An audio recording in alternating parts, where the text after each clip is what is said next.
ഗംഗ ഈ പ്രായം കൂടിയ കഥാപാത്രങ്ങൾ അത് ഭയങ്കര ആർത്തിയോടുകൂടി ചെയ്യുന്ന കുറച്ച് ആക്ടേഴ്സ് ഉണ്ടായിരുന്നു. വിജയരാഘവൻ ചേട്ടൻ, ജഗദീഷ് ചേട്ടനൊക്കെ ഉണ്ടായിരുന്നു, ഉണ്ട് ഇല്ല എന്നല്ല ഞാൻ പറയുന്നത്. പക്ഷെ അവർക്ക് എന്താ വെച്ചാൽ അപ്പം യങ് ആയിട്ടുള്ള ക്യാരക്ടേഴ്സും ഉണ്ടായിരുന്നു അപ്പുറത്തെ സൈഡിൽ. പക്ഷെ ഗംഗയുടെ സൈഡിൽ അതല്ല. ഇതെങ്ങനെയാണ് ഹാൻഡിൽ ചെയ്യുന്നത്? ഇത് ശരിക്കും ഓക്കെ ആണോ ഈ സ്പേസ്? ഞാൻ പൂക്കാലത്തിന്റെ സമയത്ത് നമ്മൾ സംസാരിച്ചപ്പോൾ ഞാൻ പറഞ്ഞ കാര്യം അതാ. എനിക്ക് അങ്ങനത്തെ ഒരു ഭയം ഉള്ളിൽ വളർത്താൻ എനിക്കിഷ്ടമില്ല. ഞാൻ അതിനൊരു ഭയത്തോടു കൂടി സമീപിക്കുന്നതിനോട് എനിക്ക് താല്പര്യമില്ല.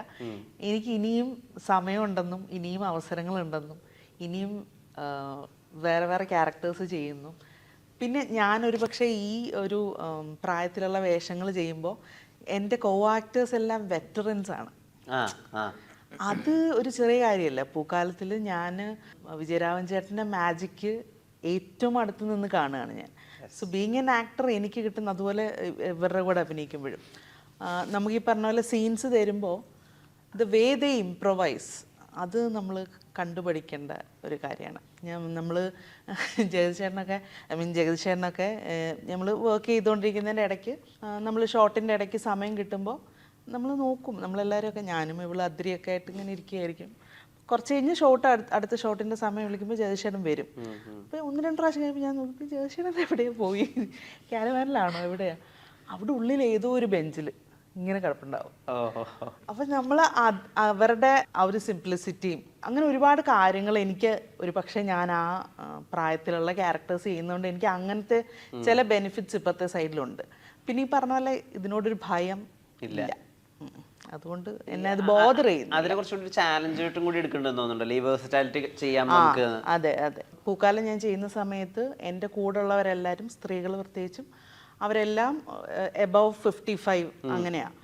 അപ്പോൾ ഇമോഷണൽ സീൻസ് വരുമ്പോൾ ഞാൻ ആക്ച്വലി ഗണേഷിനോട് ചോദിച്ചിട്ടുണ്ട്, ഗണേശ് എനിക്ക് കാര്യം ഇവരൊക്കെ പെട്ടെന്ന് അത് അങ്ങോട്ട് ഡെലിവർ ചെയ്യും. അപ്പോൾ ഞാൻ ചോദിച്ചു, ഗണേശ് ഇവരുടെ കൂടെ ഞാൻ എങ്ങനെ ചെയ്യും?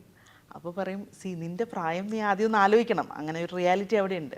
നിൻ്റെ ഒരു ജീവിതാനുഭവം അല്ല അവരുടേത്. അപ്പോൾ അവർക്കൊരു പക്ഷേ അവത്തിന്നും കൂടെ എടുത്ത് അവർക്ക് ചെയ്യാൻ പറ്റുന്ന ഒരു സ്പേസ് അവിടെ ഉണ്ട്.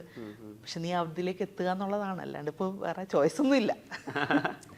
അല്ല, ഗംഗയൊന്നും വിഷമിക്കണ്ട. കാരണം കബീർ പൊന്നമ്മ ചേച്ചിയൊക്കെ ആദ്യ കാലത്ത് അവതരിപ്പിച്ചിട്ടുള്ളത് ചേച്ചിയുടെ പ്രായത്തിന്റെ ഒരു 3 ഇരട്ടി പ്രായമുള്ള കഥാപാത്രങ്ങൾ വരെ അവതരിപ്പിച്ചിട്ടുണ്ട്.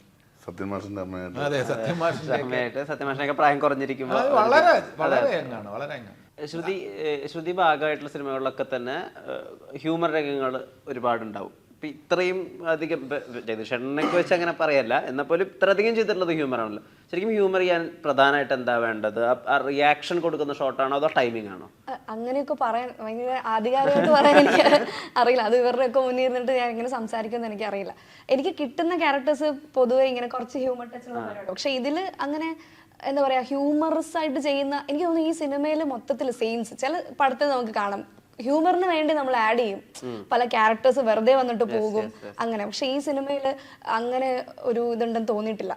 ത്രൂ ഔട്ട് ഞാൻ അവസാനം വരെ ഉള്ള ഒരാളല്ല, എങ്കിലും സ്ക്രിപ്റ്റ് വായിക്കുന്ന അനുസരിച്ച് നമുക്ക് മനസ്സിലായത് വെറുതെ ഒരാൾ വന്നിട്ട് ഒരു കോമഡി പറയുന്നു പോകുന്നു, അതല്ല. ആ സിറ്റുവേഷനിൽ അനുസരിച്ചിട്ടുള്ള പരിപാടികൾ മാത്രമാണ് ഇതിലുള്ളത്. അല്ലാണ്ട് നമുക്ക് അരോചകമായിട്ട് തോന്നുന്നൊരു ഹ്യൂമർ പരിപാടിയൊന്നും ഈ പടത്തിലില്ല. അതിൽ കൂടുതൽ ആ ഫാൻറ്റസി എലമെൻ്റ് ആണ് എന്നെയും ഇതിലിട്ട് കൂടുതൽ. ഞാനും ഈ സിനിമയായിട്ട് എക്സൈറ്റഡ് ആയിരിക്കുന്ന ആ ഒരു സംഭവം കാണാനാണ് കുറേ നാളായിട്ട് നമ്മൾ മിസ് ചെയ്യുന്നുണ്ട്. ആ ഒരു ജോണർ നമ്മൾ മിസ് ചെയ്യുന്നുണ്ട് വല്ലാണ്ട്. ഈ ഇൻഗോസ്റ്റ് ഹൗസിനൊക്കെ കഴിഞ്ഞിട്ട് നമ്മൾ അങ്ങനെ ഒരു ഫൺ ജോണർ എന്നെ ഓർമ്മയിലില്ല മലയാളത്തിൽ. അപ്പോൾ ഇവരൊക്കെ ഉണ്ട്, ജഗദീഷ് ചേട്ടൻ അടുത്തിരിക്കുന്നു. ഇപ്പം എക്സ്പീരിയൻസ് പറയുകയാണെങ്കിൽ ഇപ്പം ഇവിടുന്ന് സംസാരിക്കുന്നത് പോലും ഞാൻ അത്രയും എക്സൈറ്റഡ് ആയിട്ടാണ് കണ്ടോണ്ടിരിക്കുന്നത്. അയ്യോ ചേട്ടൻ സംസാരിക്കുന്ന കണ്ടോ, അല്ലെ ജോണി ചേട്ടൻ പറയുന്ന കണ്ടോ, നമ്മളൊരു കാര്യം ഇപ്പം പറയുന്നു പെട്ടെന്ന് തോട്ടിൽ പോയിട്ട് പറഞ്ഞ കണ്ടോ, ലൈക്ക് അവരങ്ങനെ ചെയ്തിട്ടുണ്ട്, ജസ്റ്റിസ് അങ്ങനെ, ലൈക്ക് ഞങ്ങൾ ഇതൊക്കെയാണ് കണ്ടോണ്ടിരിക്കുന്നത്. അപ്പോൾ സെറ്റിൽ വരുമ്പോൾ ആ എക്സൈറ്റ്മെന്റ് ആയിരുന്നു. പിന്നെ ഹ്യൂമറിന്റെ കാര്യം പറയുമ്പോൾ ഹ്യൂമർ ക്യാരക്ടറായിട്ട് വരുന്നതല്ല. എൻ്റെ ഇതിൽ ഞാൻ കരിക്കിലാണ് കൂടുതൽ ആൾക്കാർ എന്നെ അറിഞ്ഞതും ഒക്കെ കരിക്കിലൂടെയാണ്. അപ്പം എനിക്ക് അത് കിട്ടിയത് ഹ്യൂമർ ക്യാരക്ടേഴ്സ് ആയിരുന്നു. പിന്നെ വിളിക്കുന്നതിന് അതിനുള്ളൊരു ടച്ച് വരുന്നതേ ഉള്ളൂ. പക്ഷെ അതല്ലാണ്ട് ഇപ്പം ഭരതനാട്യം ചെയ്തു, അതിലൊരു ഹ്യൂമർ അങ്ങനത്തെ പിന്നെ പാൽത്തു ജാൻവർ ചെയ്തു, അതിൽ ജോണി ചേട്ടൻ ഉണ്ടായിരുന്നു, അതിലും അങ്ങനെ ഹ്യൂമർ പരിപാടിയല്ല. പക്ഷെ എന്നെ ഓർത്തിരിക്കുന്നത് കരിക്കിലൂടെയാണ്. അപ്പൊ ഞാൻ ക്യാരക്ടർ ചെയ്യുമ്പോഴേ എന്നെ കാണുമ്പോൾ ചിലപ്പോൾ ആൾക്കാർക്ക് ചെറിയ ചിരി വരുന്നതായിരിക്കും. പിന്നെ കിട്ടുന്ന ക്യാരക്ടറല്ലേ നമ്മള് ചെയ്യാൻ പറ്റുന്നുള്ളൂ എന്ന് പറയുന്ന പോലെ. ഹലോ മമ്മിയെ പറ്റി എന്തെങ്കിലും പറയാൻ പറ്റുമോ? ഹലോ മമ്മീനെ പറ്റി ഞാൻ വെയിറ്റിംഗ് ആണ് മമ്മീനെ കാണാൻ. എനിക്ക് ഈ മമ്മിയോട്, എന്റെ മമ്മിയാണ്, ഈ മമ്മിയായിട്ട് മാത്രം കോമ്പിനേഷൻ സീൻസ് ഉള്ളായിരുന്നു. പിന്നെ ഇതെന്റെ പപ്പ. ഈ നമ്മുടെ ടൈറ്റിലിലെ മമ്മിയായിട്ട് എനിക്ക് കോമ്പിനേഷൻ സീൻസ് ഇല്ലായിരുന്നു. അപ്പോൾ ഞാൻ വെയിറ്റിംഗ് ആണ് മമ്മീനെ കുറിച്ച് അറിയാൻ വേണ്ടി. ഭയങ്കര എക്സൈറ്റഡ് ആണ് ശരിക്കും പറഞ്ഞാൽ. ഇങ്ങനൊരു ഫാന്റസി സിനിമയുടെ ഒക്കെ ഭാഗമാകാൻ പറ്റുന്ന തന്നെ ഭയങ്കര, ഞാൻ അത് കാര്യത്തിൽ ഭയങ്കര എക്സൈറ്റഡ് ആണ്. ഇവരുടെ കൂടെയൊക്കെയാണ് എനിക്ക് കോമ്പിനേഷൻ സീൻസ് ചെയ്യാൻ പറ്റിയത്. ഇപ്പൊ ഈ കൂട്ടത്തിൽ തന്നെയും ഏറ്റവും അധികം ഈ സൂപ്പർ നാച്ചുറൽ പടങ്ങൾ ചെയ്തിട്ടുള്ളത് ജഗദീഷാണ്. ജഗദീഷന്റെ ഫസ്റ്റ് പടം തന്നെ ഒരു സൂപ്പർ നാച്ചുറൽ പടമാണ്, മഴയക്കുട്ടി ജാതൻ. അതിനുശേഷം ഇപ്പൊ നമ്മുടെ വെള്ളി നക്ഷത്രമുണ്ട്, ആകാശങ്ങളുടെ ഒരുപാട് സിനിമകൾ ഇങ്ങനെ ഹൊറർ എലമെന്റ് ഉള്ള പടങ്ങൾ ചെയ്യുന്ന സമയത്ത് ഇപ്പൊ പല സമയത്ത് അവിടെ ഒരു ക്യാരക്ടർ ഉണ്ടാവില്ല, പല കാര്യങ്ങളും എഡിറ്റിലായിരിക്കും കൂടുതൽ ചെയ്യുക. വെള്ളി നക്ഷത്രത്തൊക്കെ അങ്ങനത്തെ ഓരോ സിറ്റുവേഷൻസ് വരെ ഉണ്ടല്ലോ, കുറെ നേരം ചിരിക്കുന്നു, കുറെ നേരം കരയുന്നു. ആ ഒരു മീറ്റർ ഉണ്ടല്ലോ, അതായത് നമ്മൾ ഒരിക്കലും എക്സ്പീരിയൻസ് ചെയ്യാത്ത ഒരു കാര്യം, അത് ക്രാക്ക് ആവലൊക്കെ ഒരു നടനെ സംബന്ധിച്ചിടത്തോളം എത്രമാത്രം ദുഷ്കരാണ്. അല്ല, അത് ആലോചിക്കുമ്പോൾ ഇത്തരത്തിലുള്ള ഹൊറർ ഫിലിംസിന്റെ ആ ഒരു കാലത്തിനനുസരിച്ചുള്ള മാറ്റങ്ങൾ കൂടെ നമ്മൾ ആലോചിക്കണം. നമ്മൾ ഭാർഗവി നിലയത്തിൽ അന്ന് സാങ്കേതികമായി ഇത്രയും വളർച്ചയില്ല. വിൻസെന്റ് മാഷ് നമ്മളെ പേടിപ്പെടുത്തുകയും ഈ ഭാർഗവി കുട്ടിയോടുള്ള ഒരു ഇഷ്ടം നമുക്ക് പ്രേക്ഷകർക്ക് ഉണ്ടാക്കുകയും ചെയ്തു. പരിമിതമായ സൗകര്യങ്ങളെ അന്നുള്ളൂ. അതിനുശേഷം കാലത്തിനനുസരിച്ച് ഒരുപാട് മാറ്റങ്ങൾ വന്നു.